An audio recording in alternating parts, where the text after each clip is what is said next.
ദൈവനാമം മഹത്വപ്പെടുമാറാകട്ടെ. North Kerala സെക്ഷൻ്റെ ശാബ school പാഠപഠനത്തിലേക്ക് ഏവരെയും സ്വാഗതം ചെയ്തുകൊള്ളുന്നു. നാം ഇന്ന് 13ാമത്തെ പാഠത്തിലേക്ക് കടന്നിരിക്കുകയാണ്. 13ാമത്തെ പാഠം ദൈവസ്നേഹത്തിൻ്റെ വിജയം. ഇതിന് മനപ്പാഠവാക്യമായി കൊടുത്തിരിക്കുന്നത് വെളിപ്പാട് 21-ാം അധ്യായം അതിൻ്റെ 3-4 വാക്യങ്ങൾ. സിംഹാസനത്തിൽ നിന്ന് ഒരു മഹാശബ്ദം പറയുന്നതായി ഞാൻ കേട്ടത്, ഇതാ മനുഷ്യരോടുകൂടി ദൈവത്തിൻ്റെ കൂടാരം, അവൻ അവരോടുകൂടെ വസിക്കും, അവർ അവൻ്റെ ജനമായിരിക്കും, ദൈവം താൻ അവരുടെ ദൈവമായി അവരോടുകൂടെ ഇരിക്കും. അവൻ അവരുടെ കണ്ണുകളിൽ നിന്ന് കണ്ണുനീർ എല്ലാം തുടച്ചു കളയും. ഇനിയും മരണമുണ്ടാകുകയില്ല, ദുഃഖവും മുറവിളിയും കഷ്ടതയും ഇനി ഉണ്ടാകുകയില്ല. ഒന്നാമത്തേത് കഴിഞ്ഞുപോയി. സിംഹാസനത്തിൽ ഇരിക്കുന്നവൻ, ഇതാ ഞാൻ സകലവും പുതുതാക്കുന്നു എന്നരുളി ചെയ്തു. നമുക്കറിയാം, നാം 12 പാഠങ്ങൾ പഠിച്ചു കഴിഞ്ഞു. ഈ 12 പാഠങ്ങൾ പഠിച്ചു കഴിഞ്ഞപ്പോൾ നമ്മുടെ ഭാവിയെക്കുറിച്ച് നാം ഒന്ന് ചിന്തിച്ച് നോക്കിയാൽ ആ ഭാവി തീർച്ചയായും പ്രതീക്ഷ നൽകുന്ന ഒരു ഭാവിയാണെന്ന് നമുക്ക് മനസ്സിലാക്കാൻ സാധിക്കും. എന്നാലും അതിനിടയിൽ വെല്ലുവിളികളും പ്രതിസന്ധികളും എല്ലാം തന്നെ ഉണ്ട്. എന്നാൽ ഈ വെല്ലുവിളികളെയും പ്രതിസന്ധികളെയും എല്ലാം തരണം ചെയ്തുകൊണ്ട് നമുക്ക് മുന്നോട്ട് പോകാൻ സാധിക്കും എന്ന് നമുക്ക് ഈ പാഠങ്ങൾ ഉറപ്പു തരും. നാം നോക്കുമ്പോൾ ഈ പാഠത്തിൽ നാം പഠിക്കുന്നത് പുതിയൊരു ജീവിതമാണ് നമുക്ക് ലഭിക്കുന്നത്. ഒന്നുകിൽ നിത്യജീവൻ അല്ലെങ്കിൽ നിത്യമരണം. ഇതാണ് നമ്മുടെ പാഠം, ഈ ആഴ്ചയിലെ പാഠം നമ്മോട് പറയുന്നത്.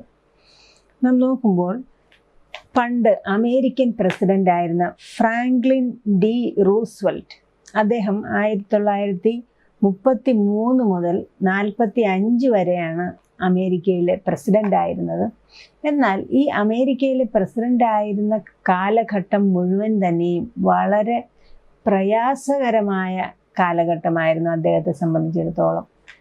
ആ പ്രയാസകരമായ കാലഘട്ടത്തിലായിരുന്നു അദ്ദേഹം അവിടെ അമേരിക്കൻ പ്രസിഡൻ്റായിട്ട് അവിടെ ഭരിച്ചിരുന്നത്.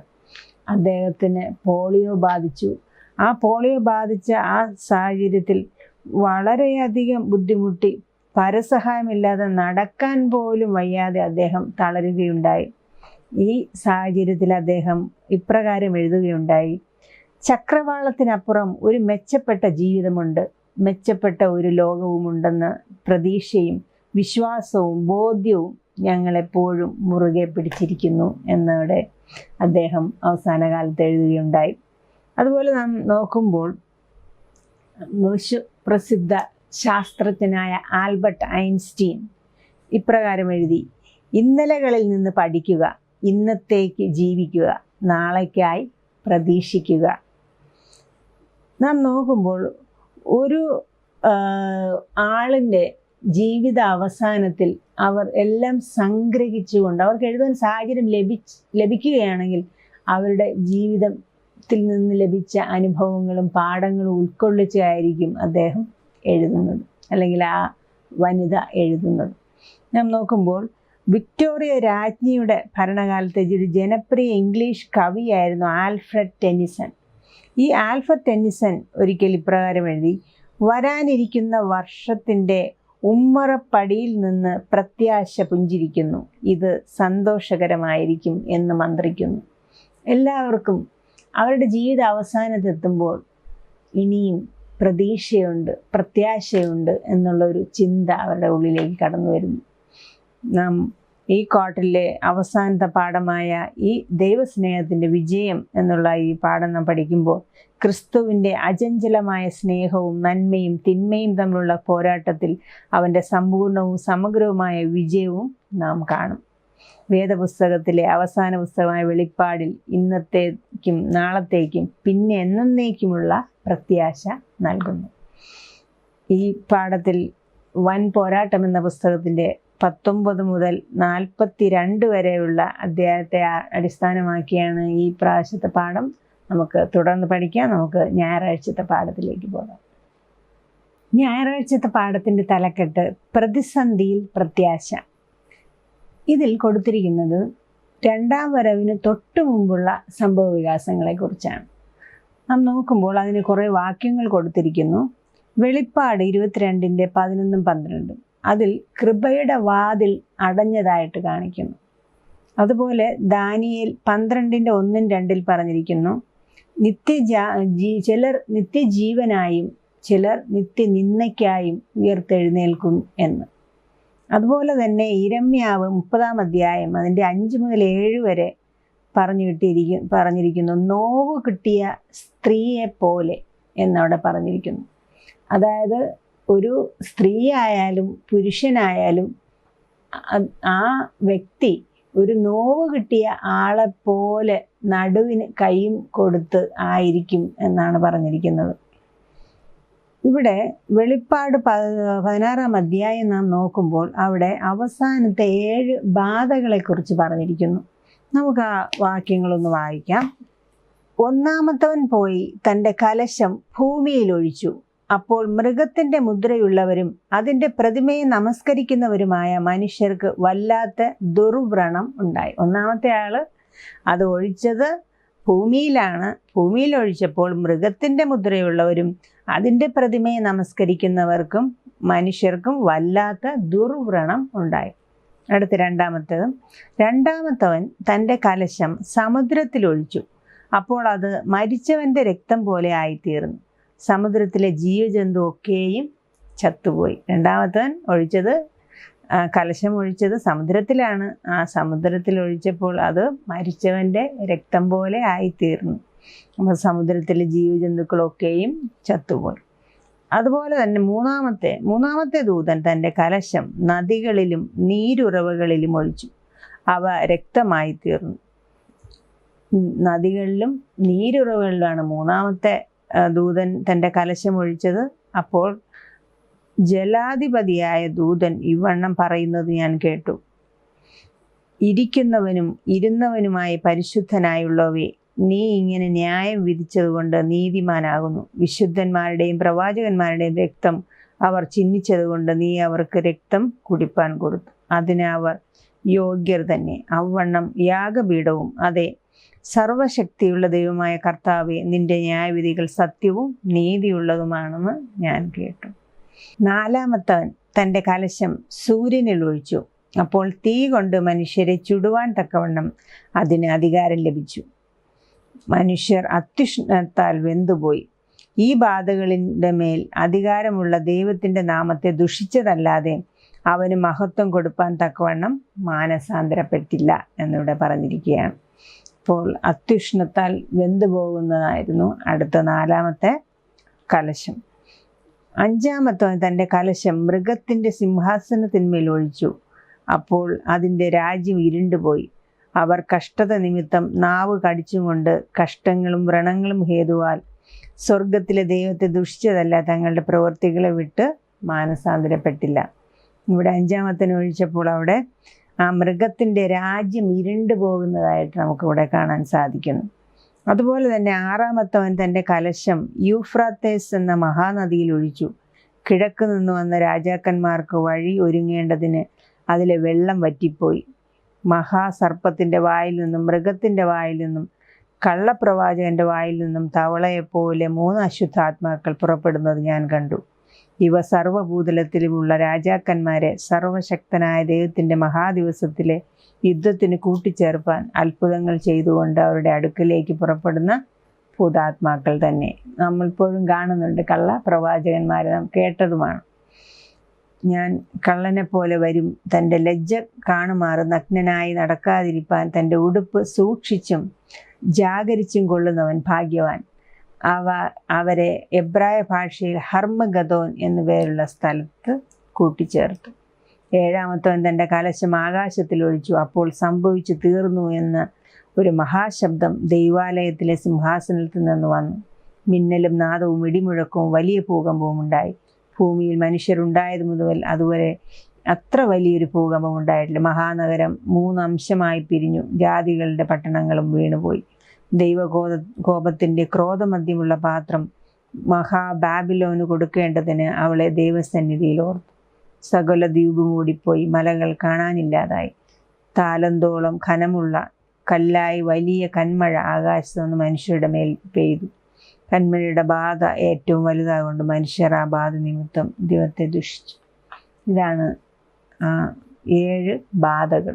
നമ്മളിത് വായിക്കുമ്പോൾ തന്നെ നമുക്ക് മനസ്സിലാകും, നാം ഈ പഠിച്ച പാഠങ്ങളിലെല്ലാം ഉള്ള കാര്യങ്ങൾ അത് ഈ അന്ത്യകാലത്ത് സംഭവിക്കാനിരിക്കുന്ന ബാധകളാണെന്ന് നമുക്ക് മനസ്സിലാക്കുവാൻ സാധിക്കും. അടുത്ത് നാം നോക്കുമ്പോൾ ഈ ഈജിപ്തിൽ ഉള്ള സംഭവം, അതായത് മിസ്രൈമിൽ സംഭവിച്ചത് എന്താണെന്നറിയാം. അവിടെ 10 ബാധകളെ ആയിരുന്നു ദൈവം അയച്ചത്. എന്നാൽ ഈ ബാധകളൊന്നും തന്നെ ഇസ്രായേൽ മക്കളെ ബാധിച്ചില്ല, ദൈവത്തിൻ്റെ സ്വന്തം ജനത്തിനെ ബാധിച്ചില്ലെന്ന് കാണുന്നു. അതുപോലെ തന്നെ നാം നോക്കുമ്പോൾ ദാനിയേലിൻ്റെ ജീവിതത്തിൽ നാം നോക്കുമ്പോൾ, ദാനിയേലിൻ്റെ അന്ന് ജനം പുസ്തകത്തിൽ എഴുതി കാണുന്ന ഏവനും, ദാനിയേൽ 12:1 പറയുന്നു, അന്ന് നിന്റെ ജനം പുസ്തകത്തിൽ എഴുതി കാണുന്ന ഏവനും തന്നെ രക്ഷ പ്രാപിക്കും. ഇവിടെ ജീവൻ്റെ പുസ്തകത്തിൽ പേരെഴുതിയിട്ടുള്ളവർക്കൊന്നും ഈ ബാധ വരികയില്ല എന്ന് ഇവിടെ ഊന്നി പറയുകയാണ്. അതായത് ജീവപുസ്തകത്തിൽ പേരെഴുതിയിട്ടുള്ളവർ രക്ഷ പ്രാപിക്കും, പേരില്ലാത്തവർ നശിപ്പിക്കപ്പെടും, അത് തീർച്ചയാണ്. നാം നോക്കുമ്പോൾ നമുക്ക് ഒരു വാക്യം വായിക്കാം. വെളിപ്പാട് 3-ാം അധ്യായം അതിൻ്റെ 5-ാം വാക്യം. അവർ യോഗ്യന്മാരാകിയാൽ വെള്ള ധരിച്ചും കൊണ്ട് എന്നോടുകൂടെ നടക്കും. ജയിക്കുന്നവൻ വെള്ളയുടുപ്പ് ധരിക്കും. അവൻ്റെ പേർ ഞാൻ ജീവപുസ്തകത്തിൽ നിന്ന് മായ്ച്ചു കളയാതെ എൻ്റെ പിതാവിൻ്റെ സന്നിധിയിലും അവൻ്റെ ദൂതന്മാരുടെ മുമ്പിലും അവൻ്റെ പേർ ഏറ്റുപറയും. ഇപ്പോൾ ജീവപുസ്തകത്തിൽ പേരെഴുതിയാൽ ചിലപ്പോൾ മായ്ച്ചു കളയാൻ സാധ്യതയുണ്ട്. അപ്പോൾ മായ്ച്ചു കളയുകയില്ല എന്നിവിടെ ഈ വെള്ളയുടുപ്പ് ധരിച്ച വ്യക്തികളെക്കുറിച്ച് ദൈവം പറഞ്ഞിരിക്കുകയാണ്. അതുപോലെ തന്നെ നാം നോക്കുമ്പോൾ വരാനിരിക്കുന്ന ദുർഘട സമയത്ത് നമുക്ക് എടുക്കേണ്ട മതിയായ തയ്യാറെടുപ്പുകൾ എന്തൊക്കെയാണെന്ന് ഇവിടെ പറഞ്ഞിരിക്കുന്നു. അതിന് കുറേ വാക്യങ്ങൾ കൊടുത്തിട്ടുണ്ട്. 1 യോഹന്നാൻ 3:1-3 വരെ, യോഹന്നാൻ 8:29, 14:30 അതിനകത്ത് പറഞ്ഞിരിക്കുന്നത് നാം ദൈവത്തോട് സദൃശരാകണം. നാം എടുക്കേണ്ട തയ്യാറെടുപ്പുകളെ കുറിച്ചാണ്. നാം ദൈവത്തോട് സദൃശരാകണം. അതുപോലെ തന്നെ എപ്പോഴും ദൈവത്തിന് പ്രസാദമുള്ളത് നാം ചെയ്തുകൊണ്ടേയിരിക്കണം. അതുപോലെ 3-ാമത് പറയുന്നത് പിതാവ് കൽപ്പിക്കുന്നത് പോലെ നാമും ചെയ്യണം. അത് നാം ചെയ്യും എന്നൊരു തീരുമാനം നാം എടുക്കേണ്ടിയിരിക്കുന്നു. അതുപോലെ തന്നെ നാം നോക്കുമ്പോൾ ദുർഘട സമയത്ത് ദൈവം ശക്തനാണെന്നുള്ളത്, അതായത് നമ്മെ രക്ഷിക്കും, നമുക്ക് പ്രത്യാശ ലഭിക്കും, നമുക്ക് പ്രതീക്ഷയുണ്ട് എന്ന് ഉറപ്പ് നൽകുന്ന ചില വാക്യങ്ങളുണ്ട്. ആ വാക്യത്തിൽ അനേകം കാര്യങ്ങൾ പറഞ്ഞിരിക്കുന്നു. അതിൽ പറഞ്ഞിരിക്കുന്നത് അവൻ നമ്മെ കൂടാരത്തിൽ ഒളിപ്പിക്കും, അതുപോലെ തന്നെ തിരുനിവാസത്തിൻ്റെ മുൻപിൽ മറയ്ക്കും, പാറമേൽ നമ്മെ ഉയർത്തും, പരീക്ഷാകാലത്ത് നമ്മെ കാക്കും. ഇതൊക്കെ ഈ സങ്കീർത്തനങ്ങളിലും വെളിപ്പാടിലുമായിട്ട് നമുക്ക് തന്നിരിക്കുന്ന വാക്യങ്ങൾ. നമുക്ക് സങ്കീർത്തനങ്ങൾ 91-1 മുതൽ 11 വരെ ഒന്ന് വായിക്കാം. നമുക്ക് എല്ലാവർക്കും പരിചിതമായ വാക്യമാണ്. നമുക്ക് എങ്ങനെയാണ് നമ്മളെ ദൈവം കാക്കുന്നത്, ദൈവം നമുക്ക് തരുന്ന ഉറപ്പിനെ കുറിച്ച് നമുക്കൊന്നുകൂടെ അത് വായിക്കാം. അത്യുന്നതിൻ്റെ മറവിൽ വസിക്കുകയും സർവശക്തൻ്റെ നിഴലിൻ കീഴിൽ പാർക്കുകയും ചെയ്യുന്നവൻ യഹോവയെക്കുറിച്ച് അവൻ എൻ്റെ സങ്കേതവും കോട്ടയും. അപ്പോൾ ആ സമയത്ത് ദൈവം നമ്മുടെ സങ്കേതവും കോട്ടയുമാകും. ഞാൻ ആശ്രയിക്കുന്ന എൻ്റെ ദൈവമാകുന്നു. നമുക്ക് ആശ്രയിക്കാൻ കഴിയുന്ന ഒരു ദൈവമായി മാറും ആ സമയം. തന്നെ വേട്ടക്കാരൻ്റെ കണിയിൽ നിന്നും നാശകരമായ മഹാമാരിയിൽ നിന്നും വിടുവിക്കും. ആ നാശകരമായ മഹാമാരിയിൽ നിന്ന് ദൈവം നമ്മെ വിടുവിക്കും. തൻ്റെ തൂവലുകൾ കൊണ്ട് അവൻ നിന്നെ മറയ്ക്കും. അവൻ്റെ ചിറകിൻ കീഴിൽ നീ ശരണം പ്രാപിക്കും. അവൻ്റെ വിശ്വസ്തത നിനക്ക് പരിചയും പലകയുമാകുന്നു. രാത്രിയിലെ ഭയത്തെയും പകൽ പറക്കുന്ന അസ്ത്രത്തെയും ഇരുട്ടിൽ സഞ്ചരിക്കുന്ന മഹാമാരിയെയും ഉച്ചയ്ക്ക് നശിപ്പിക്കുന്ന സംഹാരത്തെയും നിനക്ക് പേടിപ്പാനില്ല. നിന്റെ വശത്ത് 1000 പേരും നിന്റെ വലത്തുവശത്ത് 10,000 പേരും വീഴും, എങ്കിലും അത് നിന്നോട് അടുത്തു വരികയില്ല. നിന്റെ കണ്ണുകൊണ്ട് തന്നെ നീ നോക്കി ദുഷ്ടന്മാർക്ക് വരുന്ന പ്രതിഫലം കാണും. യഹോവേ, നീ എൻ്റെ സങ്കേതമാകുന്നു. നീ അത്യുന്നതനെ നിന്റെ വാസസ്ഥലമാക്കിയിരിക്കുന്നു. ഒരു അനർത്ഥവും നിനക്ക് ഭവിക്കുകയില്ല. ഒരു ബാധയും നിന്റെ കൂടാരത്തിന് അടുക്കുകയില്ല. നിന്റെ എല്ലാ വഴികളിലും നിന്നെ കാക്കേണ്ടതിന് അവൻ നിന്നെക്കുറിച്ച് തൻ്റെ ദൂതന്മാരോട് കൽപ്പിക്കും. എന്ത് മനോഹരമായ ഉറപ്പ്! ഇവിടെ ഉറപ്പിൻ്റെ വാക്യങ്ങളാണ് നമുക്ക് ഇവിടെ വായിക്കുവാൻ സാധിച്ചത്. ഈ ഉറപ്പിലൂടെ നാം ജീവിക്കുമ്പോൾ തീർച്ചയായും നാം തുടക്കത്തിൽ പറഞ്ഞതുപോലെ നമുക്ക് പ്രത്യാശയ്ക്കും നമുക്ക് പ്രതീക്ഷയ്ക്കും വകയുണ്ട്. അതിന് യാതൊരു സംശയവുമില്ല. നാം നോക്കുമ്പോൾ ഈ വാക്യങ്ങളെല്ലാം തന്നെ നമ്മുടെ വാഞ്ചയെ വർദ്ധിപ്പിക്കുന്നു. അതായത് നിത്യതയ്ക്കായുള്ള നമ്മുടെ വാഞ്ചയെ വർദ്ധിപ്പിക്കുന്ന വാക്യങ്ങളാണ്. ആ നിത്യതയിൽ നാം പ്രവേശിക്കും, അതായത് നിത്യജീവനിൽ നാം പ്രവേശിക്കും എന്ന് കാണിക്കുന്ന വാക്കുകളാണ്. നാം ചെയ്യേണ്ട കാര്യങ്ങൾ, നാം ദൈവത്തോട് സദൃശരായാൽ, നാം എപ്പോഴും ദൈവത്തിന് പ്രസാദമുള്ളത് ചെയ്താലോ, നാം പിതാവ് കൽപ്പിച്ചതുപോലെയൊക്കെ ചെയ്താലോ, എല്ലാം ദൈവത്തിൻ്റെ വാക്കുകൾ നാം കേട്ടാലോ, ദൈവകൽപ്പനയും യേശുവിൻ്റെ ആ വിശ്വാസവും നാം കാത്തു സൂക്ഷിച്ചാലോ നമുക്ക് നിത്യജീവൻ തീർച്ചയായും ലഭിക്കും. കാരണം സമയം തക്കത്തിൽ വിനിയോഗിക്കാൻ ദൈവം ആവശ്യപ്പെടും. കാരണം ഇതാ കൃപയുടെ വാതിൽ അടയുവാൻ പോവുകയാണ്.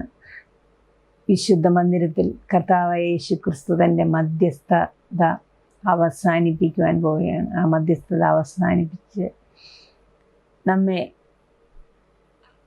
ന്യായവിധിയിലേക്ക് കൊണ്ടുപോവുകയാണ് ഈ സാഹചര്യത്തിൽ. അപ്പോൾ ആ സാഹചര്യം എത്തുന്നതിന് മുമ്പ് കർത്താവായ യേശു ക്രിസ്തു തൻ്റെ മധ്യസ്ഥത, ആ മധ്യസ്ഥ ശുശ്രൂഷ അവസാനിപ്പിക്കുന്നതിന് മുമ്പായിട്ട് നമുക്ക് ഏവർക്കും ദൈവസന്നിധിയിലേക്കും മടങ്ങിച്ചെല്ലാം. ദൈവത്തിൻ്റെ കൽപ്പനകളെ നാം പാലിക്കാം, ദൈവ വിശ്വാസം കാത്തു സൂക്ഷിക്കാം. അതിനെ ദൈവം നമ്മൾ ഓരോരുത്തരെയും അനുഗ്രഹിക്കുമാറാകട്ടെ. നമുക്ക് തിങ്കളാഴ്ചത്തെ പാഠത്തിലേക്ക് പോകാം. തിങ്കളാഴ്ചത്തെ പാഠത്തിൻ്റെ തലക്കെട്ട് യേശുവിൻ്റെ പെട്ടെന്നുള്ള തിരിച്ചുവരവിൻ പ്രത്യാശ. നമുക്കറിയാം, നാം അനേകം വെല്ലുവിളികൾ നേരിടേണ്ടതുണ്ട്, അനേകം കഷ്ടങ്ങളിലൂടെ പോകേണ്ടതായിട്ടുണ്ട്. ഈ വെല്ലുവിളിയിലും കഷ്ടകാലത്തും നമുക്ക് പ്രോത്സാഹനം തരുന്ന അനേകം വാക്യങ്ങൾ നമുക്ക് കാണുവാൻ സാധിക്കും. യോഹന്നാൻ 14:1 മുതൽ 3 വരെ നാം നോക്കുമ്പോൾ അവൻ അവസാനം നമ്മെ ചേർത്തുകൊള്ളും. ഒരു ഭവനത്തിൽ എന്ന പോലെ, ഒരു ഭവനത്തിൽ ഒരമ്മ എങ്ങനെ മകൾക്ക് വേണ്ടി അല്ലെ മകന് വേണ്ടി കാത്തിരിക്കുന്നുവോ, തൻ്റെ മാറോട് അണയ്ക്കുവാൻ കാത്തിരിക്കുന്നു, അതുപോലെ അതിനപ്പുറമായ അതിലും സ്നേഹത്തോടെ കർത്താവ് യേശു ക്രിസ്തു നമ്മെ എല്ലാവരെയും തൻ്റെ ഭവനത്തിൽ ചേർക്കുവാൻ വേണ്ടി ഭവനമൊരുക്കി കാത്തിരിക്കുകയാണ്. ആ വാക്യമാണ് നമുക്കിവിടെ കണ്ട് യോഹന്നാൻ 14:1 മുതൽ 3 വരെ. അതുപോലെ തന്നെ തീത്തൂസ് 2:11 മുതൽ 14 വരെ നമുക്ക് കാണാൻ സാധിക്കും. ആ ഭവനത്തിൽ നമ്മെ കൂട്ടാൻ വേണ്ടി കാത്തിരിക്കുന്ന ആ കർത്താവായ യേശു ക്രിസ്തു തന്നെത്താൻ യാഗമായി കൊടുത്ത്, തൻ്റെ ജീവനെ കൊടുത്താണ്, തൻ്റെ അവസാന തുള്ളി രക്തവും കൊടുത്താണ് നമ്മെ രക്ഷിച്ച് ആ ഭവനത്തിലേക്ക് നമ്മെ കൂട്ടിക്കൊണ്ടുപോകുന്നത്.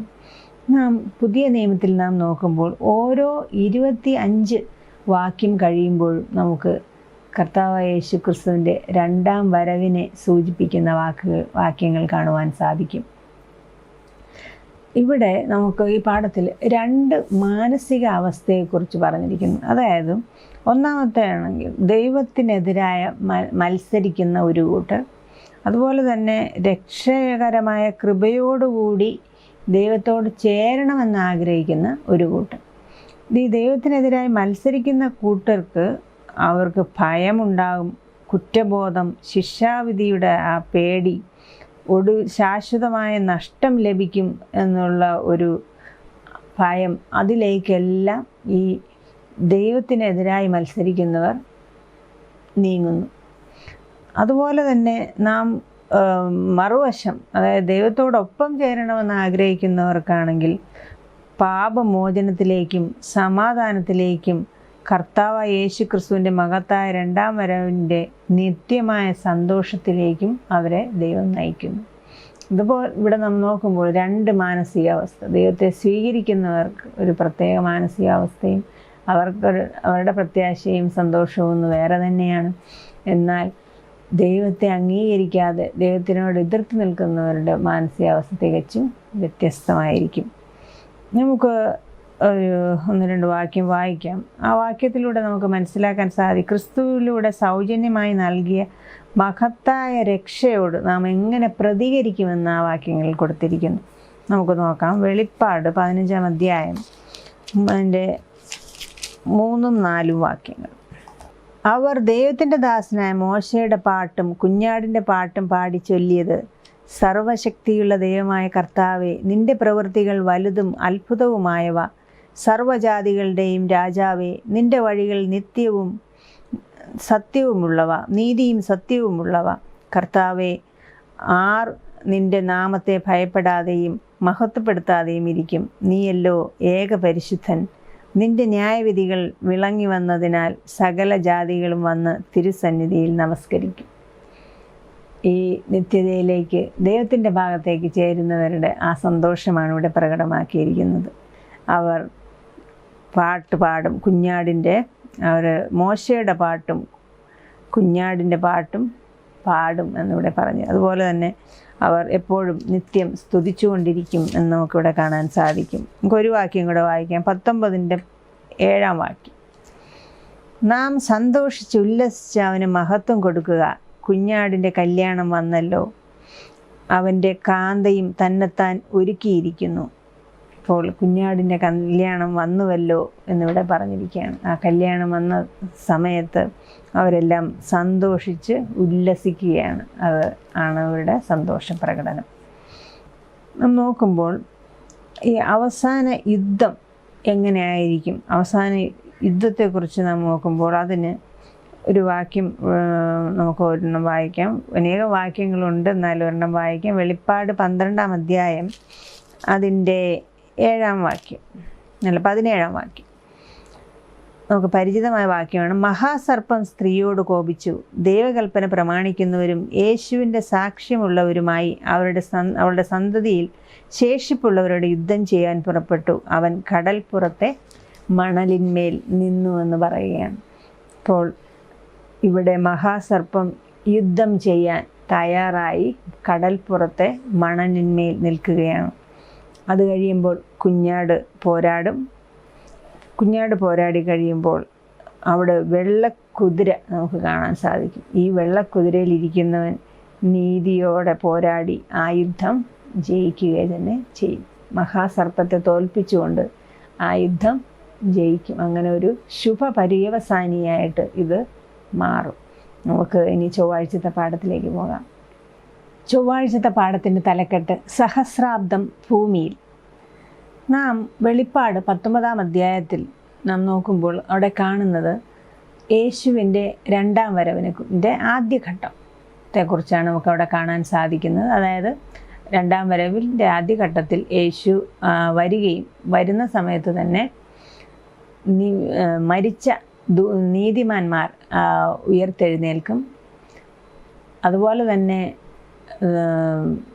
ജീവിച്ചിരിക്കുന്ന നീതിമാന്മാർ രൂപാന്തരം പ്രാപിക്കും. ഒപ്പം ജീവിച്ചിരിക്കുന്ന ദുഷ്ടന്മാരവിടെ മരിച്ചു വീഴുകയും ചെയ്യും. അപ്പോൾ ഇതാണ് 19-ാം അധ്യായത്തിൽ പറഞ്ഞിരിക്കുന്നത്. എന്നാൽ നാം 20-ാം അധ്യായത്തിൽ നോക്കുമ്പോൾ 20-ാം അധ്യായത്തിൽ 1000 ആണ്ട് വാഴ്ചയെക്കുറിച്ച് പറഞ്ഞിരിക്കുന്നു. ഒരു 1000 ആണ്ടിനെ കുറിച്ച് പറഞ്ഞിരിക്കുന്നു. ഈ 1000 ആണ്ടിൽ അവിടെ പറഞ്ഞിരിക്കുന്നത് 1000 ആണ്ട് സാത്താനെ ചങ്ങലക്കിടും എന്ന് പറഞ്ഞിരിക്കുന്നു. എന്താണ് ഈ ചങ്ങലക്കിടുന്നത്? മുമ്പ് നമ്മൾ ഈ പാഠത്തിൽ തന്നെ ഏതോ ഒരു പാഠത്തിൽ നമ്മൾ പറഞ്ഞിട്ടുണ്ടായിരുന്നു ഈ ചങ്ങലക്കിടുന്നതിനെ കുറിച്ച്. ഈ ചങ്ങലക്കിടുന്നതിന് പറയുന്നത് അത് ശരിക്കും ഒരു ചങ്ങല കൊണ്ട് സാത്താനെ ബന്ധിക്കുന്നതല്ല, എന്നാൽ പ്രതീകാത്മകമായി അവിടെ പറഞ്ഞിരിക്കുകയാണ്. കാരണം ആ സമയത്ത് ഭൂമിയിൽ ആരും തന്നെ ഇല്ല. കാരണം അവിടെ ജീവിച്ചിരുന്ന വിശുദ്ധന്മാർ രൂപാന്തരപ്പെട്ടു. മരിച്ചു കിടന്ന വിശുദ്ധന്മാർ അവർ ഉയർത്തെഴുന്നേറ്റ് സ്വർഗത്തിലേക്ക് യേശുവിനോടൊപ്പം പോയി. ജീവിച്ചിരുന്ന ദുഷ്ടന്മാരവിടെ മരിച്ചു വീണു. മരിച്ചുപോയ ദുഷ്ടന്മാർ എപ്പോഴും കല്ലറയിൽ തന്നെയാണ്. അതുകൊണ്ട് തന്നെ ഈ സാത്താന് പ്രവർത്തിക്കാൻ ആരും തന്നെ ഇല്ല. അതാണ് സാത്താനെ ചങ്ങലക്കിടുന്നു എന്ന് പറയുന്നത്. അപ്പോൾ ഈ 1000 വർഷമാണ് ശരിക്കും വിശുദ്ധന്മാരെല്ലാവരും കൂടെ ദൈവത്തോടൊപ്പം സ്വർഗത്തിൽ വാഴുന്നത്. അതിനെക്കുറിച്ച് ഇവിടെ ഇപ്പോൾ നമ്മൾ പരാമർശിക്കുന്നില്ല. അപ്പോൾ ഈ ഭൂമിയിൽ ശരിക്കും ഭൂമിയിലും ഈ സ്വർഗത്തിൽ അവർ 1000 വർഷം വാഴുമ്പോൾ തന്നെ ഇവിടെ ഭൂമിയിലും ആ ഒരു 1000 വർഷമുണ്ട്. 1000 വർഷം ഈ സാത്താന് ആരും പ്രവർത്തിക്കാനില്ലാതെ അവൻ തന്നെ സൃഷ്ടിച്ച ഒരു ഭൂമി, അതായത് ഒരു ശൂന്യത ഇവിടെ കൊടുത്തിരിക്കുന്നത്. സാഹചര്യങ്ങളുടെ ഒരു ശൃംഖലയാൽ പ്രലോഭിപ്പിപ്പാൻ ആരുമില്ലാതെ സാത്താൻ ഈ ഭൂമിയിൽ ഒതുങ്ങിപ്പോകും. അവൻ്റെ കലാപം മൂലം അവൻ തന്നെ സൃഷ്ടിച്ച ശൂന്യതയും നാശവും ദുരന്തവും 1000 വർഷത്തേക്ക് അവൻ കാണും. അപ്പോൾ ഇവിടെ നമ്മൾ നോക്കുമ്പോൾ 2 പത്രോസ് 2:4 പറഞ്ഞിരിക്കുന്ന സാത്താനെയും അവൻ്റെ ദൂതന്മാരെയും അന്ധതമസിൻ്റെ ചങ്ങലയിട്ട് നരകത്തിലാക്കി എന്ന് പറഞ്ഞു. അതായത് പാപം ചെയ്ത ദൂതന്മാരെ ദൈവം ആദരിക്കാതെ അവരെ അന്ധതമസിൻ്റെ ചങ്ങലയിട്ട് നരകത്തിലാക്കിയിരിക്കുന്നു എന്നിവിടെ പറഞ്ഞിരിക്കുന്നു. നമുക്ക് ഒരു വാക്യം വായിക്കാം. വെളിപ്പാട് 20-ാം അധ്യായം അതിൻ്റെ 1 മുതൽ 3 വരെയുള്ള വാക്യം. അനന്തരം ഒരു ദൂതൻ അഗാധത്തിൻ്റെ താക്കോലും ഒരു വലിയ ചങ്ങലയും കയ്യിൽ പിടിച്ചുകൊണ്ട് സ്വർഗത്തിൽ നിന്ന് ഇറങ്ങുന്നത് ഞാൻ കണ്ടു. അവൻ പിശാചും സാത്താനും എന്നുള്ള പഴയ പാമ്പായ മഹാസർപ്പത്തെ പിടിച്ച 1000 ആണ്ടേക്ക് ചങ്ങലയിട്ടു. 1000 ആണ്ട് കഴിയുവോളം ജാതികളെ വഞ്ചിക്കാതിരിപ്പാൻ അവനെ അഗാധത്തിൽ തള്ളിയിട്ട് അടച്ചു പൂട്ടുകയും മീതെ മുദ്രയിടുകയും ചെയ്തു. അതിൻ്റെ ശേഷം അവനെ അല്പകാലത്തേക്ക് അഴിച്ചുവിടേണ്ടതാകും. ഇതാണ് ആ വാക്യം. അപ്പോൾ ഈ വാക്യത്തിൽ നമ്മൾ നോക്കുമ്പോൾ അവിടെ ഇംഗ്ലീഷിൽ അബിസ് എന്നൊരു പദം അവിടെ കൊടുത്തിരിക്കുന്നു. അപ്പോൾ ഈ അബിസ് എന്നുള്ള പദം ശരിക്കും ഒരു യവന ഭാഷ അല്ലെങ്കിൽ ഗ്രീക്ക് ഭാഷയിൽ നിന്ന് ഉരുത്തിരിഞ്ഞു വന്ന ഒരു വാക്കാണ്. അതിൻ്റെ അർത്ഥമെന്ന് പറഞ്ഞാൽ അടിത്തട്ടില്ലാത്ത കുഴി എന്നാണ് അതിൻ്റെ അർത്ഥം. അപ്പോൾ ഈ അബിസ് എന്നുള്ള വാക്ക് ഉപയോഗിച്ചിരിക്കുന്നത് സൃഷ്ടിപ്പിൻ്റെ സമയത്ത് എന്ന് പറഞ്ഞാൽ സൃഷ്ടിപ്പ് തുടങ്ങാനുള്ള ആ സമയത്തും നമുക്ക് അവിടെ കാണാം. ഭൂമിയെ ഒരു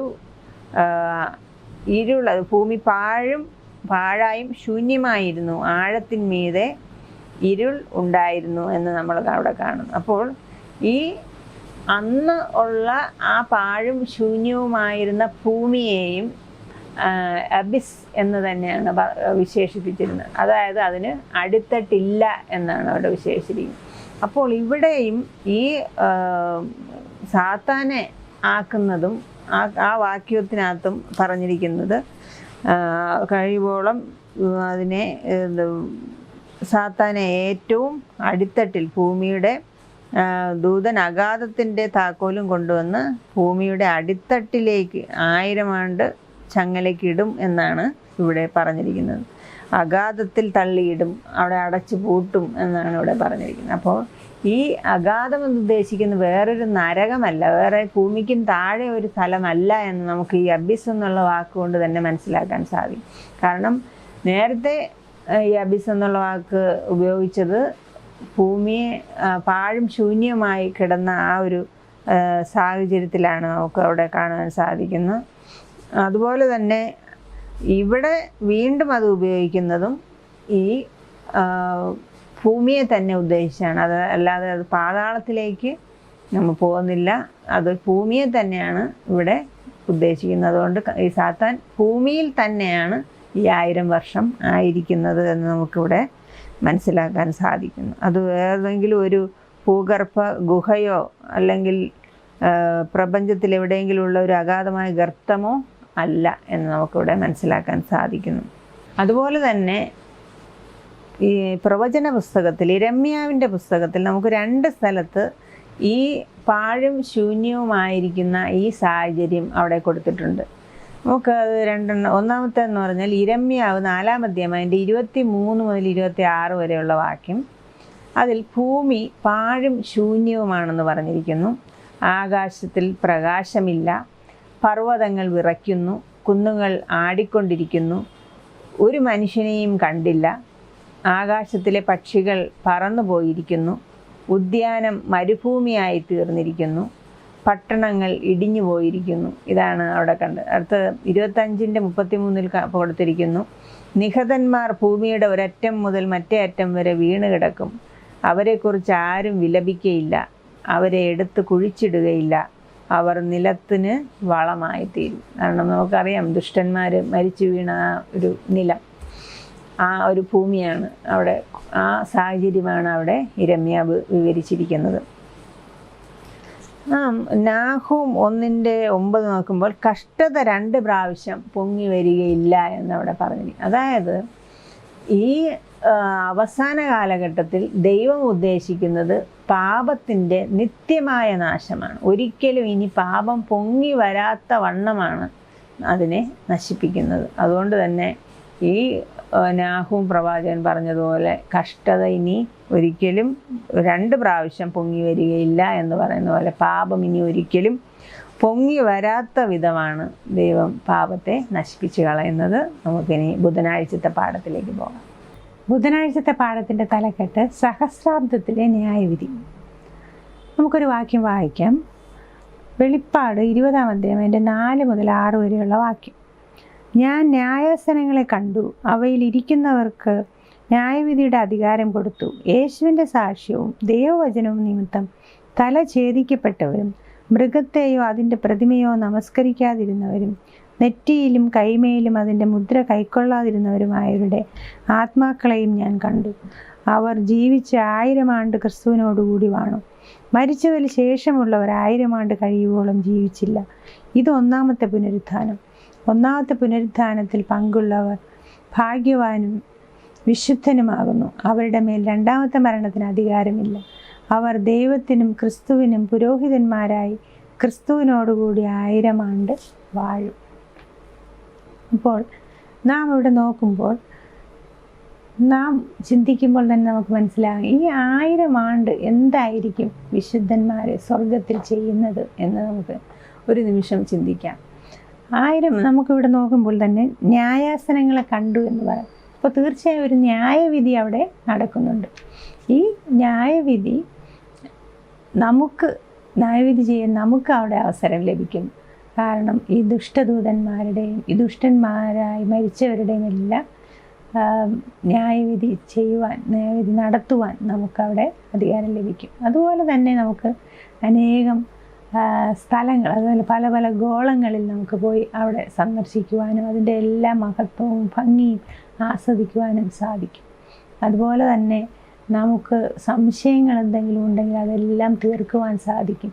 ചിലപ്പോൾ നമുക്ക് സംശയമുണ്ടാകും, ഇന്നയാൾ സ്വർഗത്തിൽ വരുമെന്ന് നമ്മൾ തീർച്ചയായും വിശ്വസിച്ചിരുന്നതാണല്ലോ, എന്തുകൊണ്ട് വന്നില്ല? ഇന്നയാൾ വരുമെന്ന് ഒട്ടും പ്രതീക്ഷയില്ലാത്ത ആളായിരുന്നല്ലോ, അയാൾ എന്തുകൊണ്ട് വന്നു എന്നൊക്കെയുള്ള സംശയം നമുക്ക് ആ സമയത്ത് തീർക്കുവാൻ സാധിക്കും. അതുപോലെ തന്നെ നമുക്ക് അവിടെ ചെന്നതിന് ശേഷമേ പൂർണ്ണമായ രൂപം നമുക്ക് ലഭിക്കുകയുള്ളൂ. അതുപോലെ നാം നോക്കുമ്പോൾ ഈ 1000 വർഷം എപ്പോൾ അവസാനിക്കും എന്നുള്ളൊരു ചിന്ത നമുക്ക് വരും. അതിന് അനേകം വാക്യങ്ങളുണ്ട്. അപ്പോൾ ഈ 20-ാം അധ്യായത്തിൽ തന്നെ നമുക്കത് കാണുവാൻ സാധിക്കും. അതിൻ്റെ 5-ാം വാക്യം നോക്കുമ്പോൾ 1000 ആണ്ട് ക്രിസ്തുവിനോട് വാണു. മരിച്ചവർ ശേഷമുള്ളവർ 1000 ആണ്ട് കഴിയുവോളം ജീവിച്ചില്ല എന്നവിടെ കാണാൻ സാധിക്കും. അപ്പോൾ 1000 ആണ്ട് കഴിഞ്ഞപ്പോൾ ഈ ദുഷ്ടന്മാർ ജീവിച്ചു എന്നും നമുക്കിതിൽ നിന്ന് വായിച്ചെടുക്കാം. അപ്പോൾ ഈ 1000 ആണ്ട് കഴിയുമ്പോൾ ഭൂമിയിൽ നാം ചിന്തിക്കുമ്പോൾ ഭൂമിയിൽ ദുഷ്ടന്മാർ ഉയർത്തെഴുന്നേറ്റു. അതുപോലെ ഈ സാത്താൻ്റെ പ്രവൃത്തി തുടങ്ങുകയാണ്. ആ ചങ്ങലയെല്ലാം പൊട്ടിച്ച് പുറത്തു വന്ന് അങ്ങനെ ഈ സാത്താൻ്റെ പ്രവൃത്തി തുടരുന്നു. അങ്ങനെയാണ് ഈ സാത്താൻ ഗോഗ് മാഗോഗ് എന്ന് പറഞ്ഞ ഈ ഭൂരാജാക്കന്മാരെ എല്ലാവരും കൂട്ടി വിളിക്കും. ഈ ഗോഗ് മാഗോഗ് എന്നിവിടെ പറഞ്ഞിരിക്കുന്നത് ശരിക്കും അത് പ്രതീകമാണ്.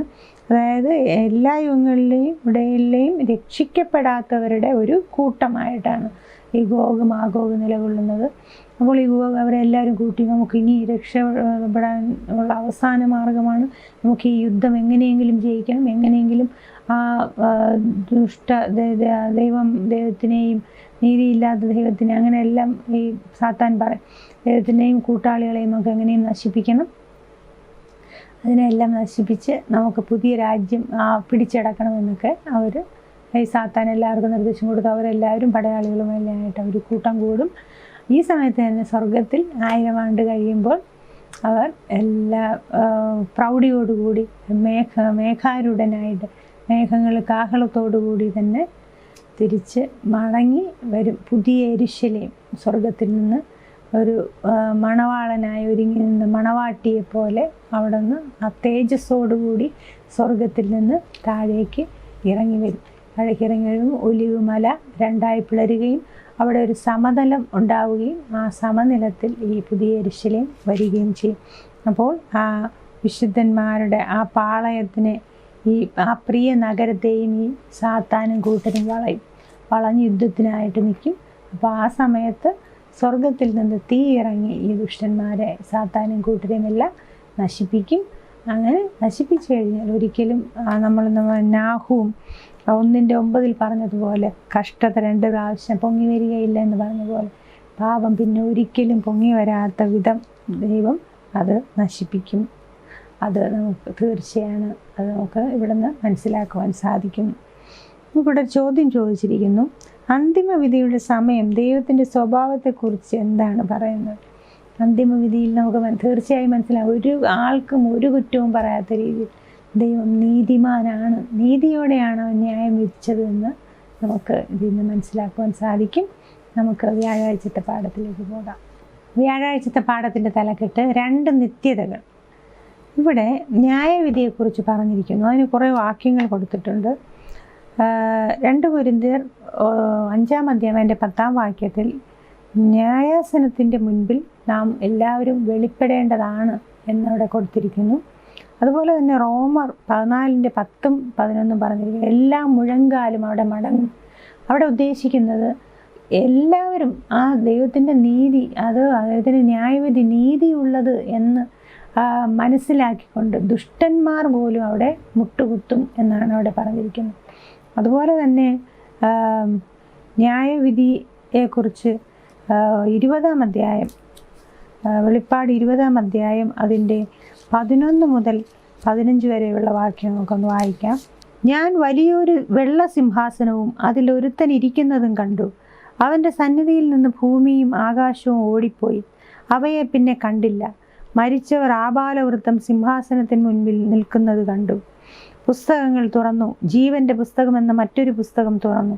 പുസ്തകങ്ങൾ എഴുതിയിരിക്കുന്നതിന് ഒത്തവണ്ണം മരിച്ചവർക്ക് അവരുടെ പ്രവൃത്തികൾക്കടുത്ത ന്യായവിധി ഉണ്ടായി. സമുദ്രം തന്നിലുള്ള മരിച്ചവരെ ഏൽപ്പിച്ചു കൊടുത്തു. മരണവും പാതാളവും തങ്ങളിലുള്ള മരിച്ചവരെ ഏൽപ്പിച്ചു കൊടുത്തു. ഓരോരുത്തരും അവനവൻ്റെ പ്രവൃത്തികൾക്കടുത്ത വിധിയുണ്ടായി. മരണത്തെയും പാതാളത്തെയും തീപ്പൊയ്കയിൽ തള്ളിയിട്ടു. ഈ തീപ്പൊയ്കയ്ക്ക് 2-ാമത്തെ മരണം. ഈ തീപ്പൊയ്ക 2-ാമത്തെ മരണം. ജീവപുസ്തകത്തിൽ പേരെഴുതി കാണാത്ത ഏവനെയും തീപ്പൊയ്കയിൽ തള്ളിയിടും എന്നിവിടെ പറഞ്ഞിരിക്കുന്നു. ശരിക്കും ന്യായവിധിയുടെ നല്ലൊരു വാക്യമാണ് ഇവിടെ കൊടുത്തിരിക്കുന്നത്. അപ്പോൾ ഇതിൽ ന്യായവിധി സമയത്ത് എല്ലാം ഏൽപ്പിച്ചു കൊടുക്കുന്ന സമുദ്രം തന്നിലുള്ള മരിച്ചവരെ ഏൽപ്പിച്ചു കൊടുത്തു. മരണവും പാതാളവും തങ്ങളിലുള്ള മരിച്ചവരെ ഏൽപ്പിച്ചു കൊടുത്തു. ഓരോരുത്തരും അവരുടെ പ്രവൃത്തിക്ക് തക്ക വിധിയാണ് അവിടെ ഉണ്ടായത്. വളരെ നീതിയോടുകൂടിയാണ് ദൈവം വിധിച്ചത് എന്ന് നമുക്കിവിടെ കാണാൻ സാധിക്കുന്നു. അതുപോലെ തന്നെ ഇനി ഒരിക്കലും തിന്മ വരാത്ത വണ്ണമാണ് ആ നീതിയുടെ ശിക്ഷ അവിടെ നടപ്പാക്കുന്നത്. നമുക്ക് നോക്കുമ്പോൾ എന്തൊക്കെ ശിക്ഷകളാണ് ഇവിടെ കൊടുത്തിരിക്കുന്നത്. അതിന് കുറേ വാക്യങ്ങളുണ്ട്. അതിൽ പറഞ്ഞിരിക്കുന്നു, തീ കൊണ്ട് നശിപ്പിച്ചിട്ടുണ്ട്. അതുപോലെ നാശം, ക്ഷയം, ദുഷ്ടന്മാരെ താളടിയാക്കും, ദുഷ്ടന്മാരെ ദഹിപ്പിക്കും എന്നൊക്കെ ഇവിടെ കൊടുത്തിരിക്കുന്നു. ഇപ്പോൾ ഇതിനകത്ത് നമ്മൾ നോക്കുമ്പോൾ 2 വാക്കുകൾ നമുക്കാണ്. എന്നേക്കും, എന്നേക്കും, എന്നേക്കും കത്തും. ഇപ്പം തീ എന്നേക്കും കത്തും, എന്നും കത്തും എന്നൊക്കെ പറയുന്നു. അതുകൊണ്ട് തന്നെ ഈ ഒരു നരകമുണ്ട്. ആ നരകത്തിൽ അവിടെ തീയുണ്ട്. ആ തീ എന്നേക്കും അത് കത്തിക്കൊണ്ടിരിക്കും എന്നൊക്കെ അവിടെ നാം ആൾക്കാർ പറയുന്നത് നമ്മൾ കേട്ടിട്ടുണ്ട്. അത് നമുക്ക് വാക്യവുമുണ്ട്, എന്നേക്കും. അപ്പോൾ എന്നേക്കും കത്തുന്ന ഒരു തീ ഉണ്ടോ? അത്രയ്ക്ക് ദുഷ്ടനാണോ നമ്മുടെ ദൈവം? അത്രയ്ക്ക് ഒരു നിത്യമായി പീഡനം കൊടുക്കുന്ന ദൈവമാണോ നമ്മുടെ ദൈവം എന്നൊക്കെ നാം അപ്പോൾ ചിന്തിച്ച് നോക്കും. എന്നാൽ നമുക്കത് നിത്യമായ തീയല്ല. ആ തീക്ക് ഒരു പ്രവൃത്തിയുണ്ട്, അതിനൊരു ജോലിയുണ്ട്, അതിൻ്റെ ഒരു കാര്യം പൂർത്തീകരിക്കാനുള്ള ഒരു കാലയളവുണ്ട്. ആ കാലയളവ് കഴിഞ്ഞു കഴിഞ്ഞാൽ ഈ തീ കെട്ടുപോകും. ആ കാലയളവ് കഴിയുമ്പോൾ ആ അതായത് ആ ഒരു ശിക്ഷാവിധി അവസാനിക്കുമെന്ന് നമുക്കിവിടെ മനസ്സിലാക്കാൻ സാധിക്കുന്നുണ്ട്. പുറപ്പാട് 21:6, 1 ശമൂവേൽ 1:22, 28, യൂദ 7, 2 പത്രോസ് 2:4 മുതൽ 6 വരെ. ഇതൊക്കെ നാം നോക്കുമ്പോൾ അവിടെ ഇങ്ങനെ ഒരു തീ പൊയ്ക ഉണ്ട്. പക്ഷേ അത് നിത്യമായ ഒരു തീ അല്ല എന്ന് നമുക്കവിടെ കാണുവാൻ സാധിക്കുന്നു. നമുക്കിവിടെ നോക്കുമ്പോൾ ഒരു വാക്യം വായിക്കാം.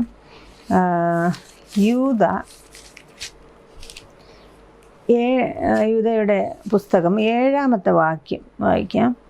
അതുപോലെ സോദോമും ഗോമോരയും ചുറ്റുമുള്ള പട്ടണങ്ങളും അവർക്ക് സമമായി ദുർനടപ്പ് ആചരിച്ച് അന്യജഡം മോഹിച്ച് നടന്നതിനാൽ നിത്യ അഗ്നിയുടെ ശിക്ഷാവിധി സഹിച്ചുകൊണ്ട് ദൃഷ്ടാന്തമായി കിടക്കുന്നു. അവിടെ നിത്യ അഗ്നി എന്ന് പറഞ്ഞിരിക്കുന്നു. നാം ഇപ്പോൾ സോദോം ഗോമോറയെക്കുറിച്ച് ചിന്തിക്കുമ്പോൾ അവിടെ ഇപ്പോൾ അഗ്നിയുണ്ടോ? അവിടെ ഉള്ളവരെ നശിപ്പിക്കാൻ ദൈവം ആഗ്രഹിച്ചു. ആ നാശം കഴിഞ്ഞ ഉടനെ തന്നെ ആ അഗ്നി കെട്ടുപോയി. ആ അഗ്നി ഇപ്പോൾ അവിടെ ഇല്ല. അപ്പോൾ അതുകൊണ്ട് തന്നെ നിത്യ അഗ്നി എന്ന് പറയുന്നത് ആ ഒരു പ്രക്രിയയാണ്. ആ ഒരു ഏതെങ്കിലും ഒരു കാര്യത്തിന് വേണ്ടിയായിരിക്കും അവിടെ തീ അയക്കുന്നതും. ആ തീ അതിൻ്റെ പ്രവൃത്തി ചെയ്ത് തീരുമ്പോൾ അത് നശിച്ചു പോകും. പിന്നെ അവിടെ ആ തീ ഇല്ല. അപ്പോൾ അതിൻ്റെ ഏറ്റവും വലിയ ഉദാഹരണമാണ് ഈ സോദോം ഗോമോറയിലും നിത്യ അഗ്നി കൊണ്ട് നശിപ്പിക്കുമെന്നാണ് പറഞ്ഞിരുന്നത്. പക്ഷേ ആ അഗ്നി ഇപ്പോൾ നമ്മൾ സോദോം ഗോമോറയിൽ പോയി കഴിഞ്ഞാൽ, അതായിരുന്ന സ്ഥലത്ത് നമ്മൾ പോയി കഴിഞ്ഞാൽ അവിടെ അഗ്നി ഇല്ലെന്ന് തന്നെ നമുക്ക് മനസ്സിലാക്കാൻ സാധിക്കും. എന്നാൽ നശിപ്പിച്ചത് നാശം തന്നെയാണ്. അവിടെ ഇപ്പോൾ ജനവാസമില്ലാതെ അതുകൊണ്ട് തന്നെ നിത്യ അഗ്നി എന്ന് അവിടെ പറഞ്ഞിരിക്കുന്നുവെങ്കിൽ തന്നെ അവിടെ ഇപ്പോൾ അഗ്നിയില്ല. അതുകൊണ്ട് നിത്യ അഗ്നി എന്നുള്ള ആ പ്രയോഗം നാം ചിന്തിക്കുമ്പോൾ അതിൻ്റെ പ്രവൃത്തി അവസാനിക്കുമ്പോൾ ആ അഗ്നി അണഞ്ഞു പോകും എന്ന് നമുക്കിവിടെ കാണുവാൻ സാധിക്കും. അതുപോലെ നാം നോക്കുമ്പോൾ 2 തരത്തിലുള്ള കൂലി ഇവിടെ കൊടുക്കുന്നതായിട്ട് കാണും. രണ്ട് നിത്യതകൾ, അതായത് ഒന്ന് നിത്യജീവനും ഒന്ന് നിത്യമരണവും. അപ്പോൾ നാം ഒരു നിമിഷം ചിന്തിക്കുക, നാം ഏതാണ് തിരഞ്ഞെടുക്കുന്നത്? നമുക്ക് ഈ സുപ്രസാദ കാലത്ത് നിത്യജീവൻ നമുക്ക് തിരഞ്ഞെടുക്കാം. ഒരിക്കലും സാത്താൻ്റെ വഞ്ചനയിൽ പെട്ടുപോകാതെ നാം ആ നിത്യമരണത്തിന് ഇടയാകാതെ നിത്യജീവന് ഇടയായിത്തീർന്ന് നിത്യജീവൻ അവകാശമാക്കി തീർക്കുവാൻ ഓരോരുത്തരും ഇടയാക്കട്ടെ എന്ന് പ്രാർത്ഥിക്കുന്നു. അതുകൊണ്ട് തന്നെ നമുക്ക് ഇനി വെള്ളിയാഴ്ചത്തെ പാഠത്തിലേക്ക് പോകാം. വെള്ളിയാഴ്ചത്തെ പാഠം കൂടുതൽ ചിന്തയ്ക്ക്. നാം ഈ പാഠത്തിൻ്റെ ഏറ്റവും അവസാന ദിവസത്തിലേക്ക് വന്നിരിക്കുകയാണ്. നാം ഇത്രയും ദിവസം പഠിച്ചതിൻ്റെ ഒരു ഉള്ളടക്കം പോലെ നാം ചിന്തിക്കുമ്പോൾ ഓരോരോ ഘട്ടങ്ങളിലൂടെയും നമ്മെ ദൈവത്തിൻ്റെ സന്നിധിയിലേക്ക് ആണ് ചേർത്തുകൊണ്ടിരിക്കുന്നത്. ആ നിത്യഭവനത്തിലേക്ക് നമ്മളെ എങ്ങനെ എത്തിക്കാം എന്നുള്ള കാര്യങ്ങളാണ് നാം ഈ ക്വാർട്ടറിലുടനീളം പഠിച്ചത്. ഈ ഭവനം നമുക്ക് വേണ്ടി കർത്താവായ യേശുക്രിസ്തു ഒരുക്കിയത് തൻ്റെ സ്വന്തം ജീവൻ കൊടുത്തുകൊണ്ടാണ്. തൻ്റെ സ്വന്തം ജീവൻ നമുക്ക് വേണ്ടി തന്നു നമ്മെ ആ പാപത്തിൽ നിന്ന് കരകയറ്റി നമ്മെ ആ ഭവനത്തിലേക്ക് കൂട്ടിക്കൊണ്ടുപോകാൻ വേണ്ടി ദൈവം കാത്തിരിക്കുകയാണ്. എന്നാൽ ഈ കാത്തിരിപ്പ് വൃഥാവായി പോകുമോ? ഒരു നിമിഷം നിങ്ങൾ ചിന്തിക്കുക. ആ യേശു ചൊരിഞ്ഞ ഓരോ തുള്ളിച്ചോരയും നാം ചിന്തിച്ചു കഴിഞ്ഞാൽ ഒരിക്കലും നമുക്കതിന് തോന്നുകയില്ല. നാം എത്രത്തോളം പാപത്തിൽ നാം ആയിരുന്നാലും അതിനെല്ലാം ഹിമം പോലെ വെളുപ്പിക്കുവാൻ കഴിവുള്ള കർത്താവായ യേശുക്രിസ്തു, അവൻ്റെ കരങ്ങളിലേക്കാണ് നാം പോകുന്നത്. ആ മനോഹരമായ ആ സ്ഥലം നാം ആ സ്ഥലത്തിനെ കുറിച്ച് ഇവിടെ വിവരിച്ചിട്ടുണ്ട്. മനോഹരമായ കുന്നുകളും കൊടുമുടികളും അതുപോലെ തന്നെ ജീവജല നദിയുമുള്ള ആ മനോഹരമായ സ്ഥലം, അതിനടുത്താണ് നമ്മൾ താമസിക്കുന്നത്. അവിടെ ഫലങ്ങളുണ്ട്. അതായത് അവിടെ നിന്ന് ഈ ഒരു വൃക്ഷമുണ്ട്. ആ വൃക്ഷത്തിൻ്റെ ഫലം, ആ ജീവൻ്റെ വൃക്ഷത്തിൻ്റെ ഫലം നമ്മൾക്ക് കഴിക്കാം.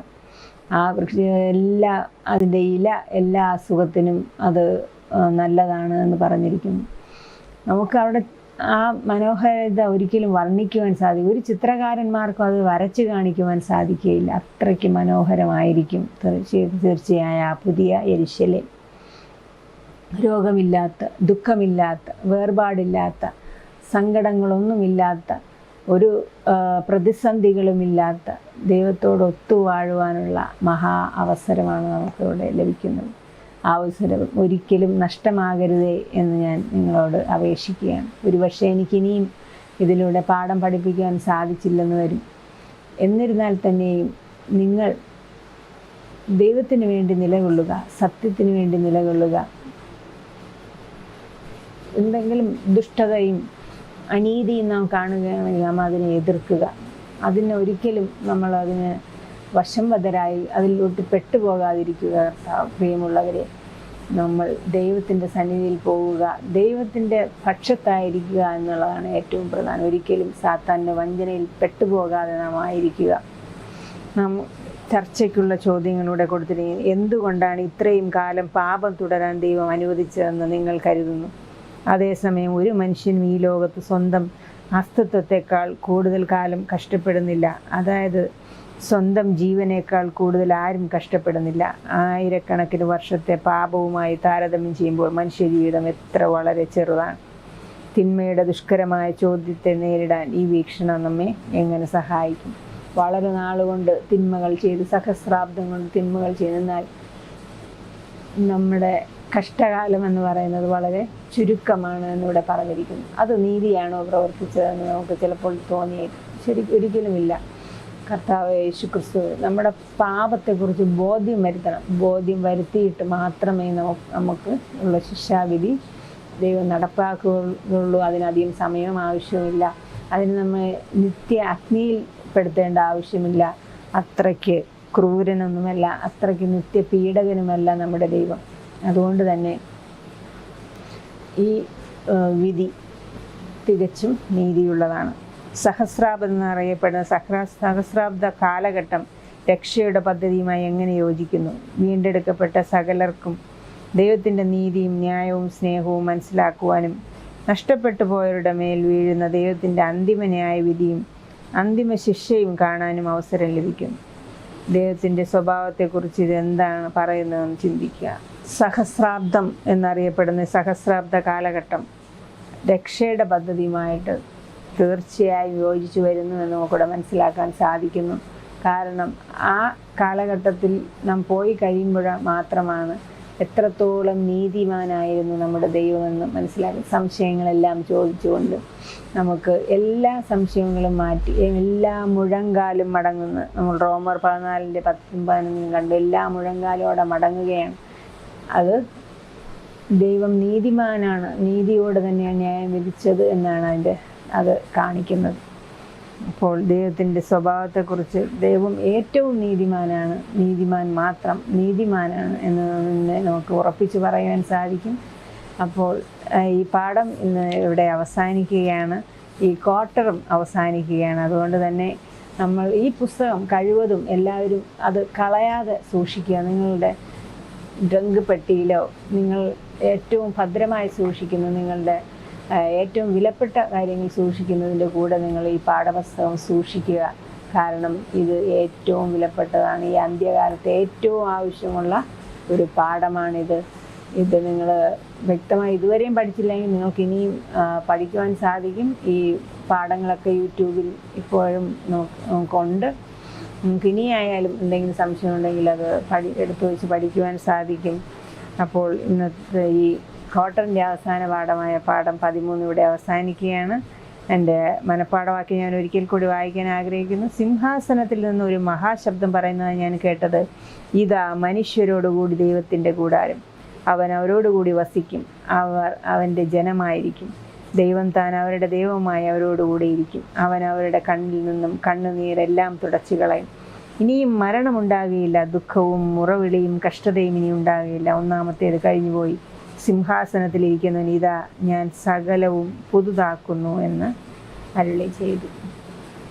ശരിക്കും മനുഷ്യരോടുകൂടിയാണ് ദൈവം കൂടാരമടിച്ചത്. ഈ നമ്മളോടൊപ്പം തന്നെ വസിക്കുവാൻ, നമ്മോടൊപ്പം എന്ന് വാഗ്ദത്തം ചെയ്ത കർത്താവ് നമ്മോടൊപ്പം തന്നെ എപ്പോഴും ഉണ്ടാകും. ഈ ഭൂമിയിൽ തന്നെ, ഭൂമിയെ ശുദ്ധീകരിച്ച് ഇവിടെ തന്നെയാണ് വസിക്കുന്നത്. അതുകൊണ്ട് ആ ദൈവത്തോടൊപ്പം നമുക്ക് ചേരാം.